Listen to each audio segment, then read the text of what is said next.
बात हम कर रहे हैं इस वक्त जी CTD काउंटर टेररिज्म डिपार्टमेंट जो है बना था, काफी पुराना बना है।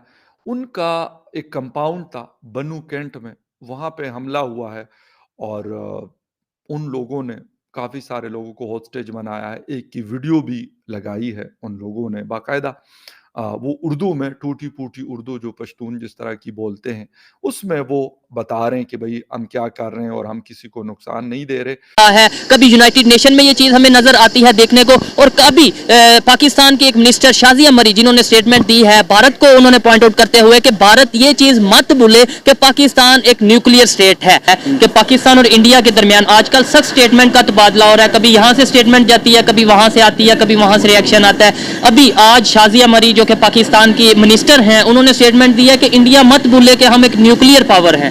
और सेकेंडली ये भी मतलब उन्होंने कहा है कि एक गाल पे अगर कोई थप्पड़ मारेगा हम दूसरा गाल नहीं आगे करेंगे, मुंह तोड़ जवाब देंगे। जी इस समय पाकिस्तान में हाहाकार मचा रखा है तालिबानियों ने। तालिबानी आप देखो, बिल्कुल हम लोग भी भारत में बैठकर भी कहने को तो कह देते थे कि हाँ तालिबान कब्जा कर लेगा, तालिबान कब्जा कर लेगा, KPK कब्जा कर लेगा, लेकिन अंतर खाने में हम लोगों को भी लगता था कि अरे नहीं कब्जा थोड़े ना कर लेगा, इतना थोड़े ना हाहाकार मचा देगा। अफगानिस्तान की बात अलग थी, अफगानिस्तान एक थोड़ा कमज़ोर देश था, पाकिस्तान कम से कम अफगानिस्तान से काफ़ी मजबूत है, वहाँ थोड़ी ना ऐसा हो जाएगा। मगर आज पाकिस्तान बिल्कुल उसी रास्ते पे जा रहा है। आप सोचो मिलिट्री बेस जहाँ पे इनके जो फौजी एक तो नशे में डूबे रहते हैं, कोई काम नहीं। पाकिस्तान के जितने भी मिलिट्री बेस है, जितने भी अलग अलग चौकी चौराहे हैं जहाँ पे फौज थोड़ी नफरी इकट्ठी होती है, वहाँ पर सिर्फ नशा पानी, मुर्गी डांस, बकरा कटेगा, दारू चलेगी, यही होता है। वहाँ पे नशेड़ियों को आकर के तालिबानी इस तरीके से एकदम घेर लेते हैं। लेकिन एक चीज क्लियर है कि वो एक सूबेदार मेजर साहब उनकी कस्टडी में बैठे हुए हैं और बाकी लोग उनके बाहर पहरा दे रहे हैं, और जो CTD का कंपाउंड है वो उनके कंट्रोल में है। यहाँ पर ठीक है, मैं ये कहता हूँ एक बड़ी मुश्किल जंग है, सब कुछ है यार, लेकिन ये पहली दफा नहीं हुआ। 2011 और 12 में DI खान और बनू जेल तोड़े गए, वहां से 400 लोगों को निकाला गया। लेकिन उसके बाद भी क्या हमने कभी सोचा, कभी होश के नाखून लिए कि यार ये कैसे हो गया? मतलब इतना आसान काम नहीं है, और ना ये किसी आम ग्रुप का काम है कि जी वो लोग कहेंगे कि ये डाकुओं का ग्रुप है तो फलाना एडम का है, वो जेल के ऊपर आके और उन्होंने सारा कुछ किया। ये आम लोगों का बिल्कुल काम नहीं, बल्कि मैं कहता हूं जो खास में भी बहुत ही खास लोग होते हैं तो वो ये कर सकते हैं। ये बाकी किसी का मजाक नहीं है, इट्स नॉट अ जोक। बेशक आपके हाथ में कोई वेपन है, जिस मर्जी किस्म का वेपन है या जो कुछ भी है, लेकिन फिर भी ये एक बहुत मुश्किल काम, एक बहुत मुश्किल टास्क है। इसके बावजूद वो सक्सेसफुल ये सारा कुछ करते हैं। इस कंपाउंड तक आने में इसके अंदर इनके लोग बनते, उनको छुड़वाना, फिर वहां लोगों को हॉस्टेज बनाना। यार अच्छा, एक तो ये हुआ, लेकिन उसके बाद सोने पे सुहागा देके कि हमारे खैबर पुख्तनख्वा हुकूमत के जो स्पोक्सपर्सन है barrister, senator barrister Saif Mohammad Ali Saif साहब, वो क्या करते हैं, वो सर बाकायदा एक सर्कुलर जारी करते हैं कि यार इस किस्म का कुछ नहीं हुआ, ना कोई हमला हुआ है, बल्कि वहां पे जो लोग बनते उन्होंने असलहा छीनने की कोशिश की है CTD थाने के अंदर जो स्टेशन है।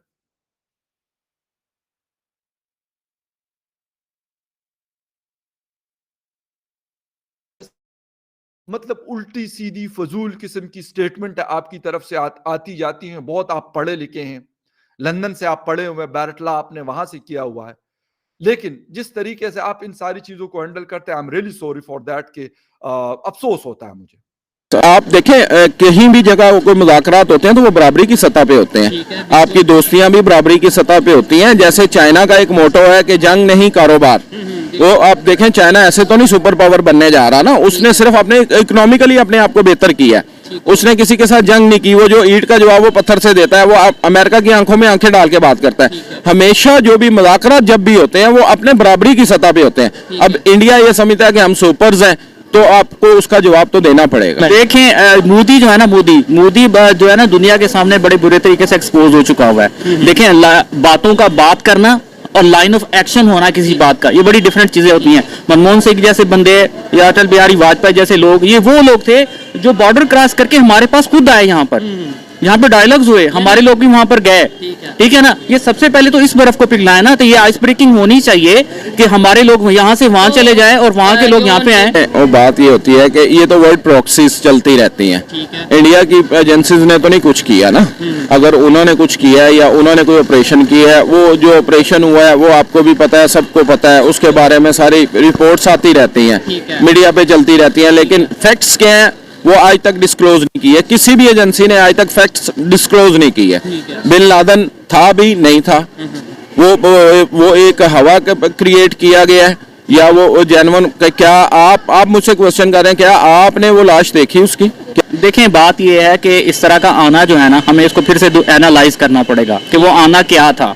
दूसरी बात यह है कि मनमोहन सिंह, अटल बिहारी वाजपेयी या उनके और ऑफिशियल्स का आना, पाकिस्तान में स्टे करना, पाकिस्तान में डायलॉग्स करना और पाकिस्तान का दौरा करना, पाकिस्तान के डिफरेंट डायलॉग्स पे, डिफरेंट चीजों के ऊपर ऑन द टेबल आके बात करना। आपका पाकिस्तानी है और आपका एटमी डिटर्जेंट जो है वो सारी दुनिया में खटकते हैं, ये ना आप बोलें कि सिर्फ इंडिया को खटकते हैं, वो तो अब पूरी दुनिया में आपका जो वो ये पीछे आपकी जो गवर्नमेंट गई है अभी, उनको क्यों क्रिएट किया गया था? वो इसीलिए क्रिएट किया गया था कि आपका एटमी प्लांट जो है वो एटमी प्रोग्राम रोल बैक किया जाए, ठीक है। उसके बदले वो अब तो सोशल मीडिया पे सारी स्टोरियां चल रही हैं, कितने अरब डॉलर की पेशकश हुई आपको एटमी प्रोग्राम रोल बैक करने की।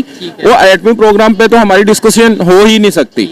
इकोनॉमिकली आपने आज तक जो भी पॉलिसीज लाई हैं, आपको भी पता है आपके इकोनॉमी का कितना % आपके दफाई अखराजात पे चला जाता है। आप जो वो डेफिसिट्स है वो आप कवर्स नहीं कर सकते, ठीक है। फिर सबसे आप एग्रीकल्चर मुल्क कहलाते हैं, आप उस पर टैक्स नहीं लगाते। एग्रीकल्चर मुल्क कहलाते हैं सिर्फ, लेकिन अभी जो पूरा यूज किया कि कहलाते हैं, तो आप उस पे तो टैक्स आप इम्प्लीमेंट नहीं करते, ठीक है। आपका यहाँ पे क्वार्टल्स बने हुए हैं, हर शोबे में क्वार्टल्स बने हुए हैं। जिस तरह से तालिबानी हर दिन के साथ में अपना जो है कदम बढ़ाते चले जा रहे हैं, होता क्या है, एक तो इतने अलग अलग कहने को नाम रख दिए हैं कि ये एंटी क्राइम ब्रांच है, ये है, ये वो है, ये आईएसआई का मुख्यालय है, ये इसका कैंप है, ये फौज का कैंप है, ये फौज में फलाने डिवीज़न का कैंप है।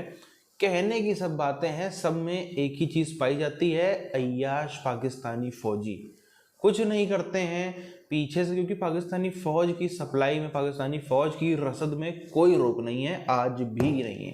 पाकिस्तान गरीब हो रहा है, भूखों मरने की नौबत आ जाएगी, आदमी एक दूसरे को नोच नोच के खाएगा, तब भी पाकिस्तानी फ़ौज के कैंपों में कोई कमी नहीं पड़ेगी। वहाँ तब भी जो है वो दारू की पेटियाँ भर भर के पहुँच जाती हैं, वहाँ तब भी एक से एक एकदम ऊंची नस्ल के जो है वो बकरे और मुर्गे पहुंच जाते हैं, वहाँ पे पार्टी चलती। रोज रात का यही रूटीन है पाकिस्तान के अलग अलग फौजी कैंपों में।